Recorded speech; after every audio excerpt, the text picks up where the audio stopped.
আজকের recipe dry saucy chicken.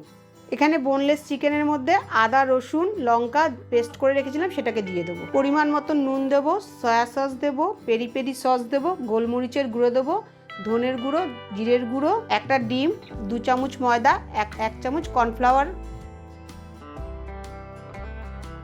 এবার আমি ম্যারিনেট করে 5 মিনিটের জন্য রেখে দেবো। এবার আমি অন্য একটা বাটির মধ্যে সস বানিয়ে রেখে দেবো। এখানে 2 চামচ দই দেবো, সয়া সস দেবো, টমেটো সস দেবো, গোলমরিচের গুঁড়ো, পরিমাণ মতো নুন, 1 চামচ লঙ্কার গুঁড়ো, চিনি দিয়ে আমি ভালো করে মিশিয়ে রেখে দেবো।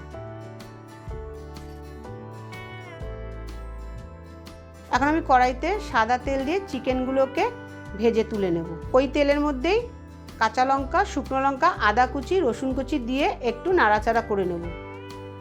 কিছুটা কারি পাতাও দিয়ে দেবো। করে রাখা সসটা দিয়ে আমি সবগুলো একসঙ্গে মিশিয়ে নেব। মশলা থেকে তেল ছেড়ে গেলে আমি সব চিকেনগুলোকে দিয়ে আবারও সবগুলো 2-3 মিনিট নাড়াচাড়া করে ভালোভাবে আমি গ্যাসের ফ্লেম বন্ধ করে দেবো।